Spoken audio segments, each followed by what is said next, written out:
వాళ్ళు దిష్టి అన్నది వాస్తవం అలానే కదా, ఆయన మాట్లాడింది ఆ రకమైన మాటలు మాట్లాడింది వాస్తవం అని చెప్పారన్నమాట.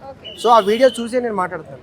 సో అది సాధారణంగా ఆంధ్ర ప్రాంతంలో దిష్టి అనే పదాన్ని అన్ని సందర్భాల్లో వాడతారు. కొన్ని సందర్భాల్లో పిల్లలకి డైజెషన్ అవ్వలేనప్పుడు కూడా ఎవరిదైనా దిష్టి పడిందేమో అనే యాంగిల్లో కూడా మాట్లాడతారు. అందుకే అంటాను, మాటని సందర్భాన్ని కూడా మనం తీసుకోవాలి. కేవలం మాటనే మనం తీసుకుంటాం, ఆ మాట్లాడే మాటని సందర్భాన్ని కూడా తీసుకున్నప్పుడు దాని అర్థం అది. ఒరే అన్నం తిన్నావా, ఒరే అన్నం తిన్నావా, రెండిట్లో ఒరే ఉంది, రెండిట్లోనూ తిన్నావా అన్నావు. సో పవన్ కళ్యాణ్ గారు మాట్లాడింది ఏంటంటే అక్కడ రైతులకి ఎక్స్ప్లెయిన్ చేసే విధానంలో ఎక్స్ప్లెయిన్ చేస్తూ, అంటే ఈ యొక్క కొబ్బరి చెట్లు ఎండిపోవడానికి కారణం ఏంటి అన్నది ఆయన విశ్లేషిస్తున్న సందర్భంలోనే తెలంగాణ వాళ్ళ దిష్టి తగిలింది అని చెప్పి ఆయన అన్నారు. సో ఆ మార్నింగ్ కూడా పార్టీ తరపు నుంచి నోటీస్ రిలీజ్ చేశారు. మేము ఒకవేళ ఎవరైనా అలా బాధపడితే క్షమించదని కూడా నోటీస్ పంపించారు. కానీ పవన్ కళ్యాణ్ గారే క్షమాపణ చెప్పాలి, లేకపోతే పవన్ కళ్యాణ్ గారు సినిమాలు ఆపేస్తామని కూడా నిన్న కోమటిరెడ్డి గారు చెప్తున్నారు.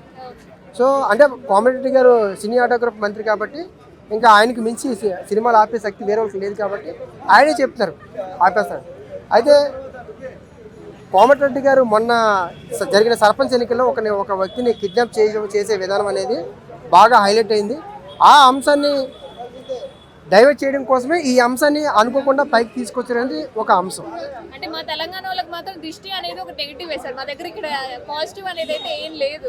మరి అందులో పాజిటివ్ ఎక్కడ వెతుక్కోవచ్చు అంటే ఆయన మాట్లాడే విధానంలో అంటున్నాను నేను. అంటే ఆయన ఏదైనా ప్రసంగం ఒక సభలో నిలబడి ఆ రకమైన గట్టిగా అంటే ఇలా దిష్టి తగిలింది అని చెప్పినా, లేకపోతే ఏదైనా అలాంటి కార్యక్రమాలు లేదు, ఒక జరుగుతున్న అంశాన్ని ఆయన విశ్లేషణ చేస్తూ చెప్తున్నాడు. రైతులకి ఎక్స్ప్లెయిన్ చేసే సందర్భంలోనే ఆయన ఆ వ్యాఖ్యలు చేశారన్నమాట. అంటే సాధారణంగా కోనసీమ లాంటి ప్రాంతాలే తెలంగాణలో ఉండాలని కోరుకోవడంలో తప్పలేదు. మన కేటీఆర్ గారు కూడా సిరిసిల్ల, ఖమ్మం, వరంగల్ ఇలాంటి ప్రాంతాల్లో షూటింగ్ జరుగుతుంది. బలగం షూటింగ్ కూడా ఇలాంటి ప్రాంతాల్లో జరిగింది. సో అలాంటి ప్రాంతాలు ఇక్కడ కావాలని వాళ్ళు కోరుకుంటున్నారు. తెలంగాణ ప్రాంతాలు అంటే సినిమా వాళ్ళకి అనుకూలంగా ఉండేలాగా ఆ గ్రీనరీ రెడీ చేయడానికి చాలామంది ఇక్కడ సిద్ధంగా ఉన్నారు. సో దానికి కాంపిటేటివ్గా ఉన్న రాజకీయ నాయకులు అదే రకంగా ఆలోచిస్తారు. సినిమా వాళ్ళు కూడా మన విజయ్ దేవరకొండ కూడా అనేక సందర్భాల్లోనే నాకు గోదావరి జిల్లాలో వెళ్ళడం నాకు ఇష్టంగా ఉంటుంది, అక్కడ గ్రీనరీ అంటే నాకు ఇష్టం అని చెప్పారు. సో సినిమా వాళ్ళు, రాజకీయ నాయకులు అందరూ ఒకే ప్రాంతం మీద దృష్టి పెట్టినప్పుడు అలాంటిది తగిలిందేమో అన్నట్టుగా ఆయన మాట్లాడారు. సో తెలంగాణలో ఉన్న రాజకీయ నాయకులు కూడా కవిత గారు కావచ్చు, కోమటిరెడ్డి గారు కావచ్చు, ప్రతి ఒక్కరు కూడా స్పందిస్తున్నారు ఆయన అన్న మాటలకి. పవన్ కళ్యాణ్ గారికి తెలంగాణ అంటే పగ అని. అంటే పగ అనడానికి ఏం లేదు. గతంలో పవన్ కళ్యాణ్ గారు చాలా వ్యాఖ్యలు చేశారు, దాని మీద ఏ రాజకీయ పార్టీ కూడా అంత స్థాయిలో స్పందించలేదు. గతంలో కేసీఆర్ గారు కూడా ఒక వ్యాఖ్యలు చేశారు మొన్న 23 సార్వత్రిక ఎన్నికల్లో, పవన్ కళ్యాణ్ లాంటి కమిటెడ్ లీడర్ మా పార్టీలో ఉంటే బాగుండు అని చెప్పి. సో వ్యక్తిగతంగా ఆయన మీద ఈయనకి అభిమానం ఉంది, వ్యక్తిగతంగా ఈయనకి కూడా కేసీఆర్ గారి మీద అభిమానం ఉంది. కానీ అనుకోకుండా మధ్యలో ఉన్న వ్యక్తులే అనవసరంగా దీన్ని, అంటే రేపు రాబోయే జిహెచ్ఎంసీ ఎన్నికల్లో జనసేన పార్టీ పోటీ చేసే అవకాశాలు ఎక్కువ ఉన్నాయి.